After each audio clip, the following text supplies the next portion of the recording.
Bonjour à tous et bienvenue sur l'Instant Montre de Nico. Nico, c'est moi, vous le savez, et aujourd'hui, je vous parle de ma Longines Hydro Conquest. Allez, c'est parti, générique. Let it, bang, bang.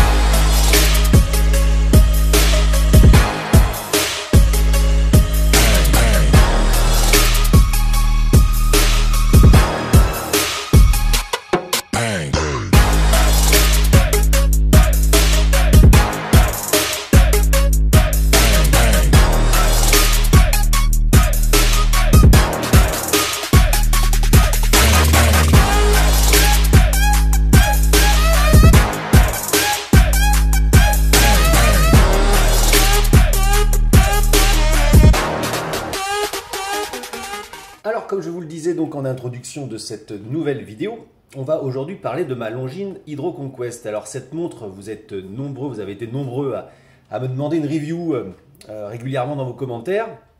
Je sais qu'elle plaît, c'est une marque qui plaît, c'est un modèle qui plaît, pour bien des aspects d'ailleurs, ne serait-ce que par sa qualité, mais surtout aussi son prix, son rapport qualité-prix qui est relativement imbattable dans le domaine de la très belle horlogerie. Alors avant de vous présenter la montre, je vais évidemment retracer un tout petit peu l'histoire de la marque Longines, qui est une des marques les plus anciennes, les marques d'horlogerie les plus anciennes au monde. Et avant même de vous parler un petit peu de cette marque Longines, je vais vous faire un petit unboxing, parce qu'on ne va pas passer quelques minutes devant une boîte en carton. Alors cette Longines est livrée dans cette surboîte en carton. Donc regardez un petit peu, on va simplement ouvrir tout ça. À l'intérieur se situe en dessous le livret d'instruction, qui est gros comme un annuaire, qui retrace à peu près tous les modèles de chez Longines avec tous les types de fonctionnement. Donc il suffit d'en avoir un pour avoir les notices de toutes les montres. Ensuite, vous avez cette très jolie boîte à l'intérieur, vous voyez, qui est estampillée Longines. Et quand on ouvre, regardez, c'est très qualitatif, parce qu'ici on a un petit plaquage en bois, la montre sur son petit coussin. Évidemment, son livret avec les petites cartes, que je ne vous ai pas mis devant, mais les petites cartes de garantie, les petites notices de bienvenue, les poinçons qui vont bien, tout ça c'est avec la montre.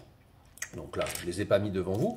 Moi, j'ai évidemment déjà porté cette montre depuis un petit moment, parce que je la possède depuis le mois de novembre, donc j'ai retiré 3 maillons et demi.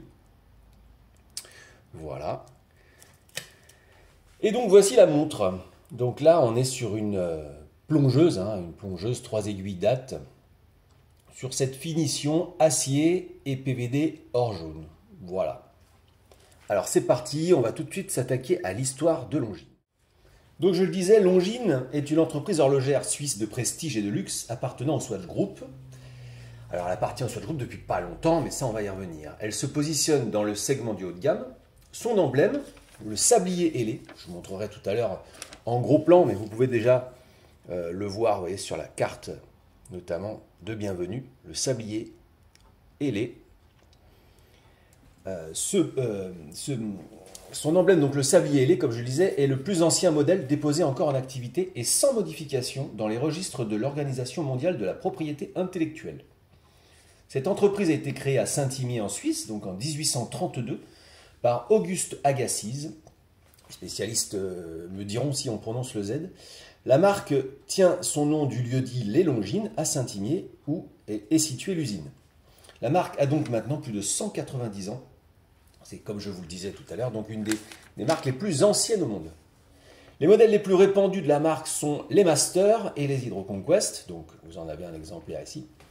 Classique pour les unes, sportif pour les autres, vous l'aurez compris, Hydro Conquest marque assez évidemment le côté plongeuse de la montre, mais on va y revenir. En 2021, donc Longines est la 5e marque la plus lucrative au monde, très souvent en concurrence directe avec Tag Heuer, d'ailleurs sur le marché américain, et Tudor, beaucoup apprécié sur le marché asiatique. Donc vous voyez, on est quand même face à des montres d'un certain standing, face à des concurrentes redoutables. Un petit peu d'histoire, quelques dates clés.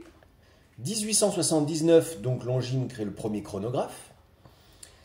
Donc ça date quand même, 1879. 1925, invention du mouvement GMT. Et oui, c'est à Longines qu'on doit le GMT et le chronographe. Comme quoi. 1927, le pilote Charles Lindbergh effectue la première traversée réussie de l'Atlantique en avion sans escale, équipé d'une Longines Hour Angle, conçue spécialement pour la navigation. Il faut savoir que son avion, je vais vous mettre une photo de l'avion, il n'avait pas de pare-brise, il n'avait rien, en fait, il voyait que dalle. Donc il était obligé de naviguer aux instruments à l'aide de sa montre. Donc c'était vraiment les pionniers.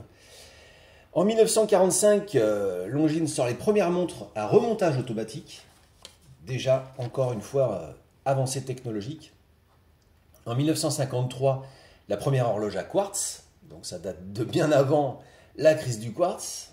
Ils sont souvent pionniers dans beaucoup de domaines. En 1961, la première montre électromécanique. En 1983, alors là c'est une date clé parce que Longines commence un petit peu à se faire absorber par les grosses marques et les grands groupes.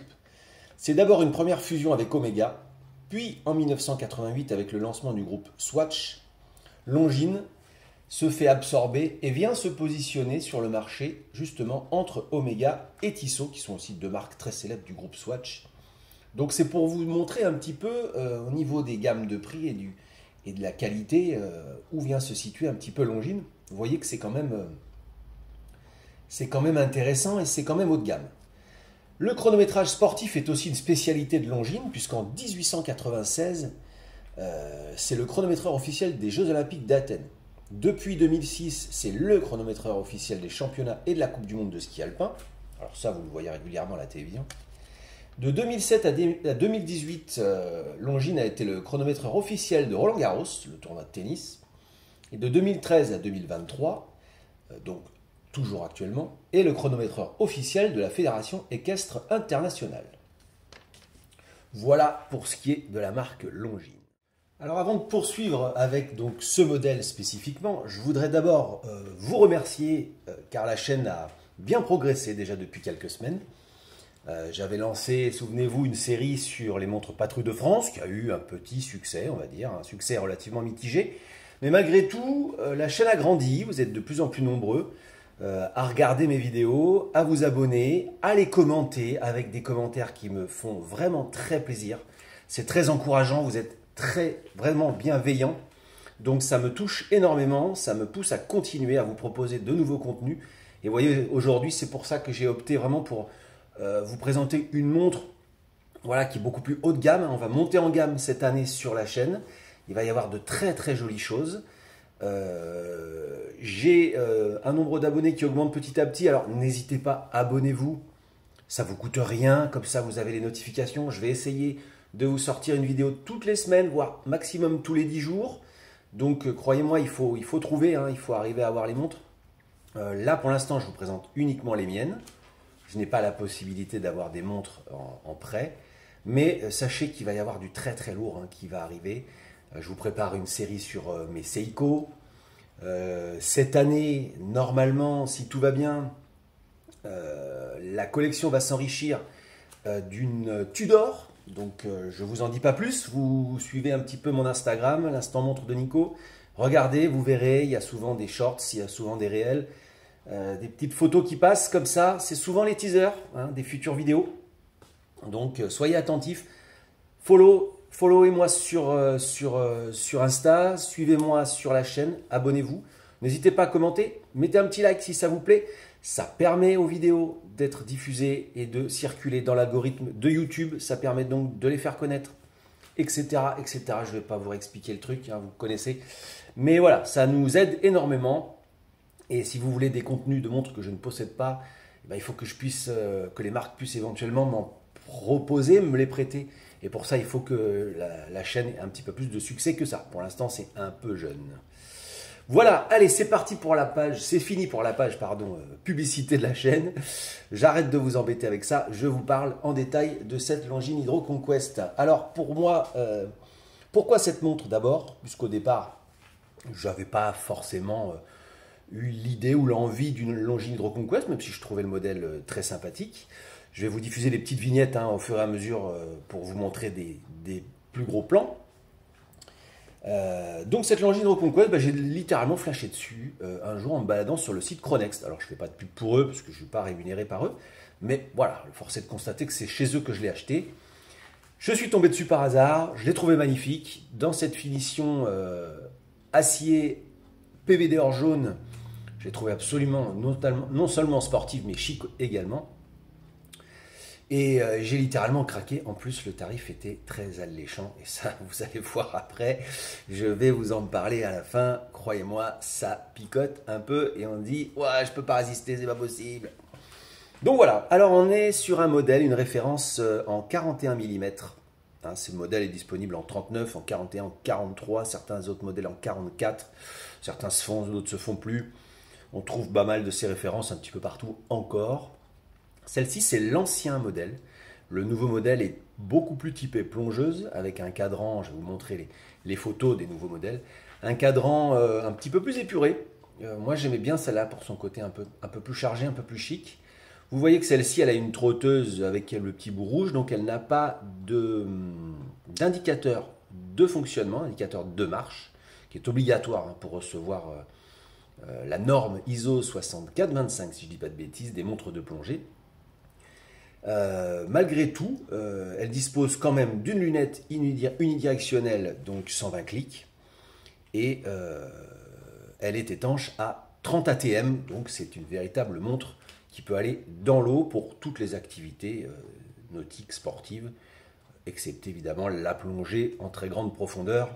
Mais voilà, elle craint rien, sa couronne est vissée. Donc je reviens sur les dimensions, 41 mm de diamètre, 11,9 d'épaisseur. Regardez ça, c'est assez hallucinant. Je vais vous montrer au poignet, vous allez voir après, je vais vous l'apporter. C'est très fin.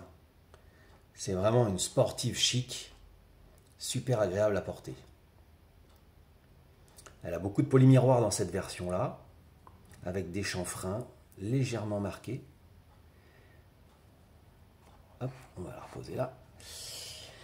Donc 11,9 d'épaisseur, 21 mm d'entrecorne, c'est un petit défaut pour moi, parce que si on veut changer de bracelet, bon encore que sur ce modèle spécifique, c'est un peu compliqué de changer de bracelet, il n'y a pas grand chose, si éventuellement peut-être un cuir, mais c'est vraiment le bracelet qui est dédié à la montre. 21 mm d'entrecorne, on en trouve quand même. Le corne à corne, je sais que vous aviez été nombreux certaines vidéos à me demander le corne à corne de certaines montres, donc là je l'ai mesuré, on est à 51 mm. C'est un petit peu long, je dirais que c'est aussi un de ses défauts. Poignée de 17, 17,5 minimum, hein, parce que sinon après on a les cornes qui ont tendance à dépasser un petit peu. Évidemment, chez Longines, on est sur un verre en saphir. Le fond est vissé, la couronne est vissée et logotée. Je vais vous mettre une petite vignette de la couronne. Et elle est dotée de Super Luminova. Je vais vous montrer ça dans le noir, vous allez voir, c'est juste magnifique. C'est somptueux. Alors, le calibre qui se cache derrière ce cadran en noir mat, comme ça, légèrement ensoleillé, hein, vous allez voir à la lumière.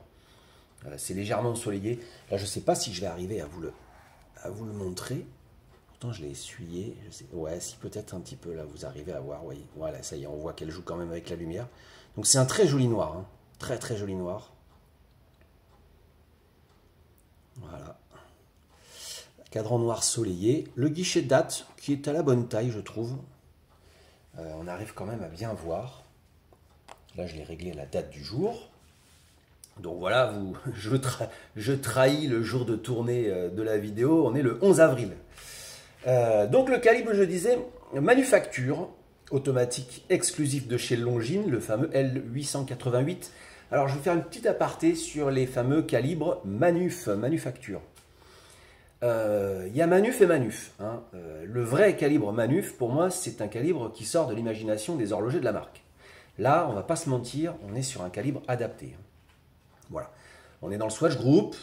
Swatch Group possède ETA. Donc, dites-vous bien que le calibre, il sort un peu de la banque de données de chez ETA. Maintenant, il a été remanié. C'est un calibre qui fonctionne à 25 200 alternances par heure. Alors 25 200 alternances par heure, vous allez me dire, c'est pas courant. Et oui, on est pile entre le 21 600 et le 28 800. Donc on est à 3,5 Hz. C'est peu commun, mais ça permet à la montre d'avoir une réserve de marche de 72 heures.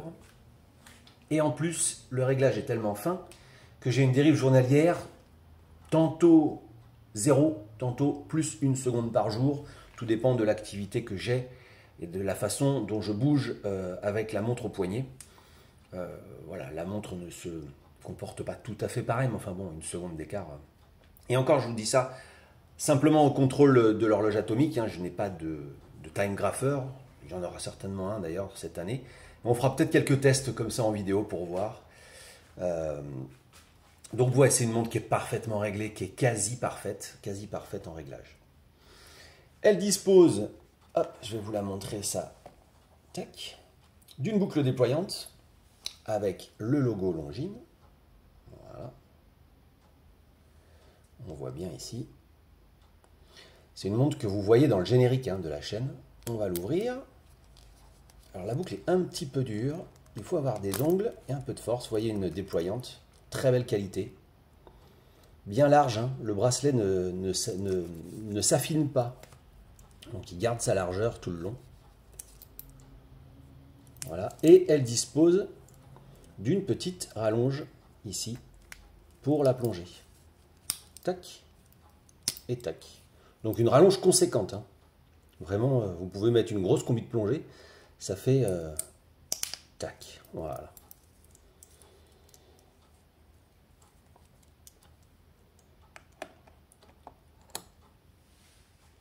Voilà, je vais vous la passer au poignet pour vous montrer un petit peu comment ça pose sur un poignet de 18. Alors je vais retirer ma petite montre. Vous voyez, aujourd'hui je porte une Seiko Alpiniste SPB 209J1 référence. Vous voyez un peu ce cadran marron comme elle. Elle aussi joue super bien avec le soleil. C'est une montre qui va faire partie de la prochaine série, hein, comme je vous disais, de mes Seiko. Donc vous avez en exclusivité l'un des 3 prochains épisodes de la vidéo. Alors, hop, on va enlever ça, on va passer la longine.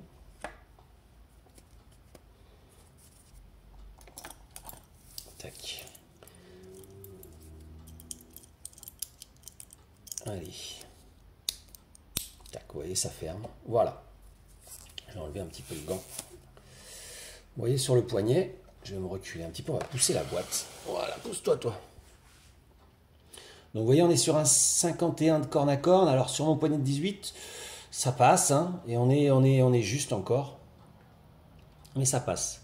L'épaisseur est parfaite.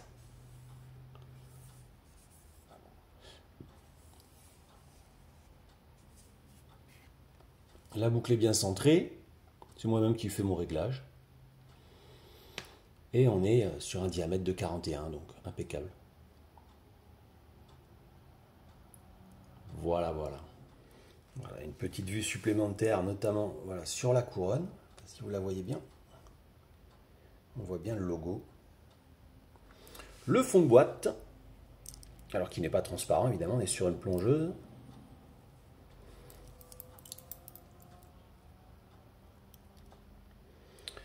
Voilà. Allez, on va se retrouver tranquillement pour la conclusion. Voilà, donc c'en est tout pour cette Longines Hydro Conquest en 41 mm. Alors certains vont adorer cette finition, hein, plus chic que sport. D'autres vont la trouver peut-être un peu trop bling bling. Bon, après ça, chacun les goûts, chacun ses goûts. J'en profite d'ailleurs pour faire un petit coucou au camarade youtubeur Time to Diving, qui est très sympathique, qui aussi a une Longines Hydro Conquest, qui en parle énormément sur sa chaîne. C'est un monsieur, c'est un plongeur opérationnel, donc c'est un militaire, hein, plongeur de combat, qui plonge énormément avec sa Longines Hydro Conquest dans toutes les conditions. Il adore cette montre et il a bien raison. En plus, il est très sympa, il fait des vidéos super sympas sous l'eau. Donc je vous conseille d'aller voir Time to Diving. Vous ne serez pas déçus. Pour finir avec cette montre, donc comme vous pouvez le voir, hein, on est sur une montre qui a les gros chiffres donc à 12h, 6h et 9h. Hein, c'est facile, il suffit de lire les gros chiffres. Certains trouvent que c'est un petit peu asymétrique, ça peut gêner. Bon, moi ça ne me choque pas. J'aime le guichet de date. Je ne fais pas partie des anti-guichets de date. Donc moi, qu'il n'y ait pas le 3 à la place du guichet de date, ça ne me pose aucun souci. De toute façon, une montre, c'est rarement totalement symétrique. Ne serait-ce que déjà par rapport à la position de la couronne. Celle-ci, en plus, est dotée d'une protection de couronne assez volumineuse. Pareil, ça divise, c'est clivant. Certains n'aiment pas. Moi, ça ne me dérange pas. Je trouve que c'est une forme de protège-couronne assez caractéristique, qui rappelle en plus un peu le logo Longines, donc je trouve ça vraiment joli. Voilà. La couronne est un régal de prise en main. Voilà, bon, la montre, pour moi, c'est du quasiment zéro défaut, excepté peut-être, je vous disais, cette longueur de corne. Un petit peu, le corne à corne un petit peu trop long, mais bon, voilà. Il suffit de la prendre en 39 et je pense qu'on passe facilement sous la barre des 50 de Lug to Lug. Et voilà, le problème est réglé. En 39, elle est très élégante aussi. Alors, il me reste à vous parler d'une dernière chose, le tarif. Alors là, évidemment, c'est un peu compliqué parce qu'il vient d'y avoir une augmentation des prix en février. Donc, elle était très bon marché avant, elle l'est un peu moins maintenant. Alors, je ne me souviens plus des tarifs exacts à l'heure actuelle, hein, parce que je ne suis pas tous les catalogues tout le temps.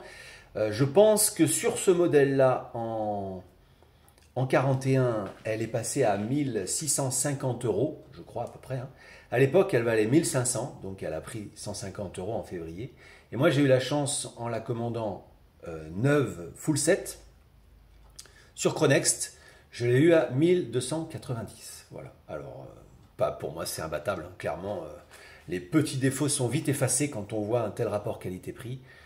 On est quand même dans la très belle horlogerie chez Longines. Je vous conseille d'ailleurs de vous intéresser à cette marque, d'aller voir les autres modèles. Tout ce qui sort entre l'Ultracron, la dernière Zulu Time, Spirit Zulu Time, absolument somptueuse, la Magitech qui est aussi magnifique. Enfin, Longines sort des pépites très régulièrement. Il faut s'intéresser à cette montre, il faut la connaître, c'est magnifique.